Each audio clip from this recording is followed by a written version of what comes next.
It's our stories. Welcome to a world where real stories sounds like a movie script. Have you ever been told you're not here to think, you're here to do what you're told? My new boss, an effective manager with an MBA, told me exactly that on Monday, threatening to fire me for any action taken without written permission. By Friday, I witnessed the most expensive fireworks display in our industry's history.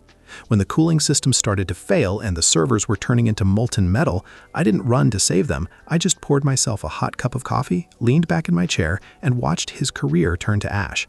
This is the story of how one no-initiative rule cost the company everything. The server room has a specific smell. It's a mix of ozone, cold air, and the faint, expensive scent of hot silicon. To most people, it smells like a factory. To me, it smells like a church. I've spent the last 7 years of my life in the bowels of Apex Financial, guarding the digital vault. We process high-frequency trades. Millions of dollars flow through my cables every second.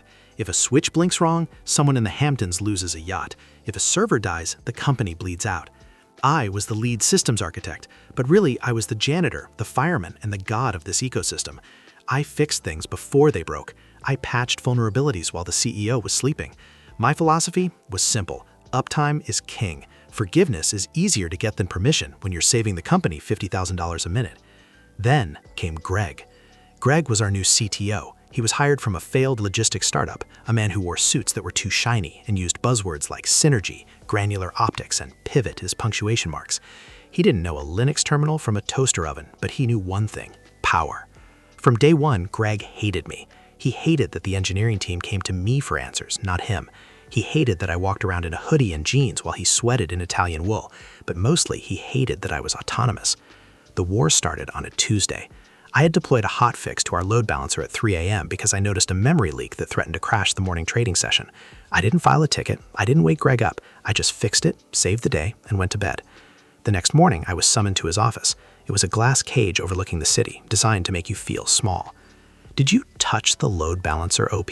Greg asked, not looking up from his phone. "Yeah, Greg, memory leak. If I hadn't patched it, the Asia-Pacific market opening would have crashed us." Greg finally looked up. His eyes were cold, dead beads. "You acted without authorization." "I acted to save the company," I replied, feeling the familiar tightening in my chest. "If I waited for your approval, we would be offline right now." "You are cowboy coding," Greg spat the words out. "I am establishing a new protocol, structure, order. You are not paid to think, you are paid to execute tickets. You are the hands, I am the brain." I almost laughed. This man couldn't reset a router and he was calling himself the brain. "With all due respect, Greg, in high-frequency trading, seconds matter. Bureaucracy kills speed. Bureaucracy is control," he slammed his hand on the desk, "and you are out of control." 2 days later, the email came. It was marked urgent, new operational protocols. It was sent to the entire IT department, HR, and the legal team. The memo was a manifesto of incompetence, but Clause 4 was the kill shot. Effective immediately, no member of the systems team is permitted to modify, patch, reboot, or alter any hardware or software infrastructure without a manually signed Level 1 authorization form from the CTO. Any deviation from this protocol, regardless of the perceived emergency, will result in immediate termination for cause and potential legal action for sabotage. I stared at the screen. He had just handcuffed the firefighters while the city was made of matchsticks. I printed the email. I walked into his office. "Greg," I said, holding the paper, "do you understand what this means? If a drive fails at midnight, I can't swap it until you come in at 9 a.m. "That is correct," he smiled, a smug, oily smile. "I want to know everything. If we get DDoSed, I can't reroute traffic. Not without my signature. If the building is burning down, figuratively speaking, I can't use the extinguisher." Greg stood up, walked over to me, and poked me in the chest.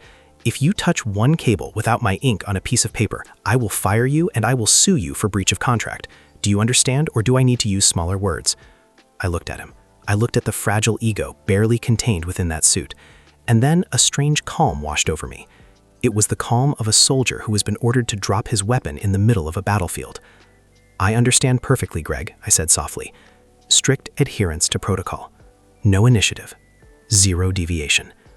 "Good," he sat back down. "Now get out of my office." I went back to my desk. I framed the email. I put it right next to my monitor. Then I canceled all my automated alert scripts that went to my personal phone.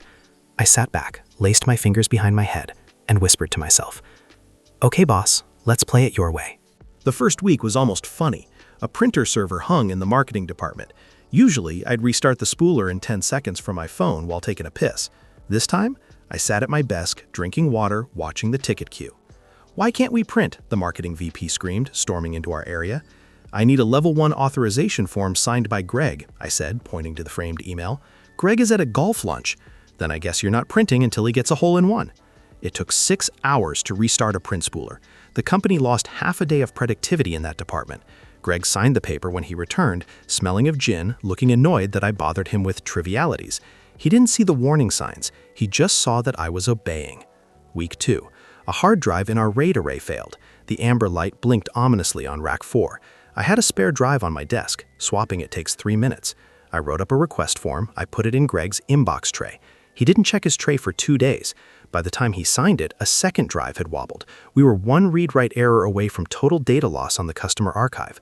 When I finally swapped it, the array rebuilt for 48 hours, slowing the entire network to a crawl. "Why is the internet so slow?" Greg asked me.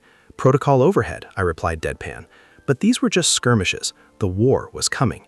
It was July. The forecast predicted the hottest week in the city's history, triple digits. The asphalt outside was melting. Our data center relied on a massive industrial HVAC system we affectionately called Bertha. Bertha was old, cranky, and required constant love. She had a vibration issue in the compressor that I usually tune manually every few months. It was a feel thing, not something you put in a manual. On Wednesday, the outside temperature hit 102 degrees Fahrenheit, 39 degrees Celsius. My dashboard showed the server room ambient temperature climbing, 68 degrees Fahrenheit, 70 degrees Fahrenheit, 72 degrees Fahrenheit. Normal is 65. I checked the logs. Bertha's compressor was vibrating out of sync. She was struggling. If she wasn't adjusted, she would seize up. If she seized up, the backup AC would kick in, but the backup was designed for maintenance days, not a heat wave with full server load. I walked to Greg's office. He was on a Zoom call, laughing. I knocked. He held up a finger. "Wait." I waited 10 minutes. He waved me in. "Make it quick." "Greg, the AC unit is vibrating. The heat wave is pushing it. I need to go to the roof and adjust the compressor valve. It's preventative maintenance." "Is it broken?" he asked. "Not yet, but it will be. So you want to leave your desk, go to the roof, and tinker with expensive equipment that is currently working based on a hunch? It's not a hunch, it's physics." "Denied," he said, turning back to his screen. "We have a service contract with the HVAC vendor. If it breaks, call them. Don't touch facility equipment. Stick to computers. And OP, where is the report on Q3 projections?" I looked at him. I looked at the sweat beading on his forehead, even in the air-conditioned office. "Okay, Greg, vendor only. Understood." I walked out. I didn't call the vendor. The protocol said I could only contact vendors for active failures. Bertha wasn't dead yet. She was just dying. Thursday morning, 105 degrees Fahrenheit outside. I came in early. The server room was already at 78 degrees Fahrenheit. The fans on the server racks were spinning at 100%, sounding like jet engines trying to take off. The noise was deafening. I sat at my desk, right outside the glass wall of the server room. I could feel the heat radiating through the glass. Greg walked in at 10 a.m. "It's loud in here," he complained. "Servers are working hard," I said, opening a bag of fresh coffee beans. "Want a cup? I'm making a French press." "No, I have a strategy meeting with the board. Do not disturb me unless the building is on fire."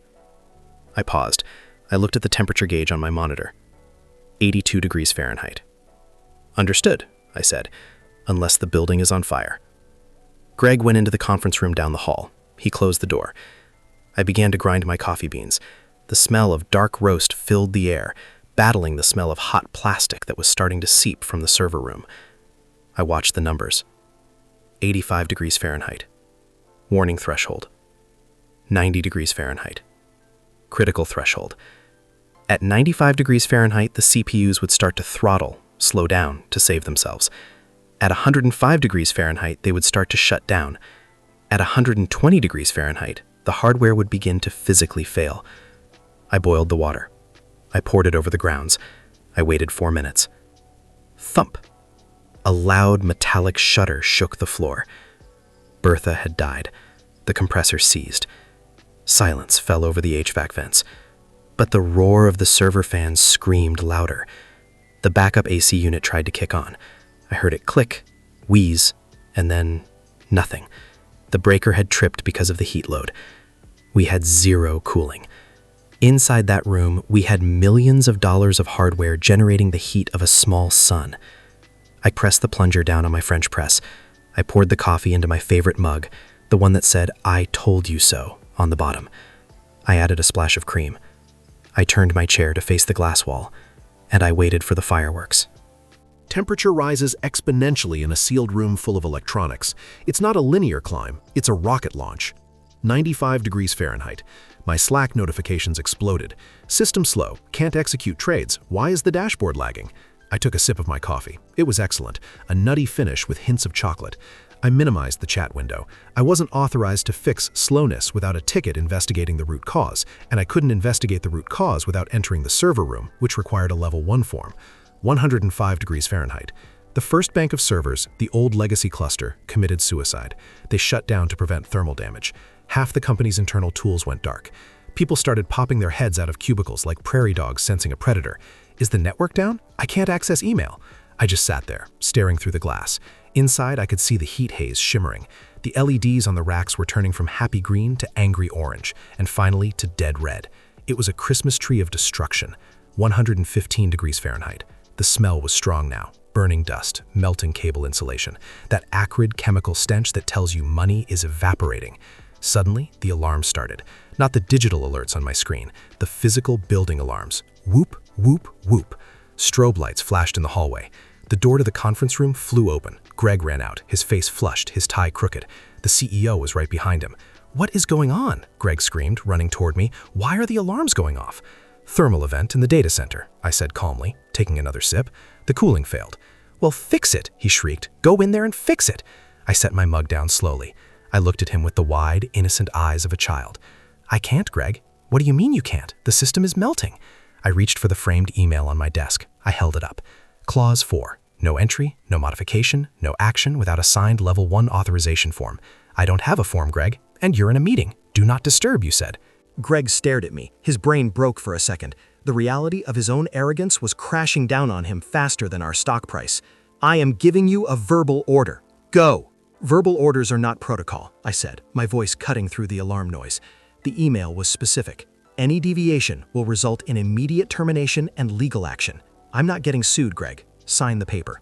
I slid a blank form across my desk. I handed him a pen. His hands were shaking so hard he dropped the pen. "You son of a bitch," he screamed, bypassing me and running toward the server room door.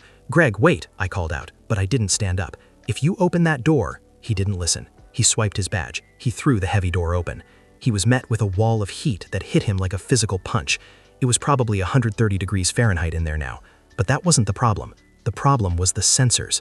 The sudden change in pressure, combined with the smoke from a melting power supply unit in Rack 5, tricked the system. The building didn't just think it was hot, it thought there was a fire. Hiss! The sound was like a jet engine. The fire suppression system triggered. We didn't use water, that destroys electronics. We used an inert gas mix designed to suck the oxygen out of the room to starve the fire. The gas dumped from the ceiling nozzles with tremendous force. It was a violent, white fog that instantly filled the room. The pressure wave knocked Greg backward onto the hallway floor. The loud crack of thermal shock echoed as superheated server motherboards were blasted with freezing gas. It was over. The gas kills the fire, but the thermal shock kills the hardware, and the chaotic shutdown corrupted the data. The room was a white, foggy tomb. The silence that followed was heavy. The fans had stopped. The servers were dead. The only sound was Greg coughing on the floor, gasping for air in the thin mixture that leaked into the hall. The CEO stood over Greg. He looked at the white fog behind the glass. Then he looked at me. I was still holding my coffee cup. "Is everything gone?" the CEO asked, his voice trembling. "The primary cluster is destroyed," I said professionally. "The backups are on site, so they likely cooked too. We have off-site tape backups, but they are a week old because Greg denied the budget for real-time cloud mirroring last month." The CEO turned his gaze slowly to Greg, who was trying to stand up, wiping soot and sweat from his face. "Greg," the CEO said, his voice terrifyingly quiet. "In my office. Now." Greg looked at me. His eyes were full of hate, but mostly fear, pure, unadulterated terror. I raised my coffee mug in a silent toast. "Don't forget your pen," I said. The aftermath of a corporate disaster is surprisingly bureaucratic. There were no sirens, no police tape, just men in expensive suits with briefcases arriving within the hour. The trading floor was closed. We were bleeding money, millions by the hour. Clients were calling, screaming about lawsuits. The reputation of Apex Financial was incinerated along with our motherboards. I was summoned to the boardroom at 4 p.m. The long oak table was occupied by the CEO, the head of HR, the general counsel, top lawyer, and Greg. Greg looked like a ghost. He had tried to clean up, but the smell of burnt plastic clung to him. He was sweating through his jacket. "This is sabotage," Greg started before I even sat down. He pointed a shaking finger at me. He watched it happen. He sat there and drank coffee while our infrastructure burned. It's negligence. It's criminal maliciousness. The CEO looked at me.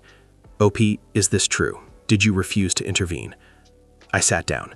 I placed a thick folder on the table. "I didn't refuse, sir. I was compliant." "Explain," the lawyer said, clicking his pen. 3 months ago, Greg issued a directive. I opened the folder and slid copies of the email to everyone.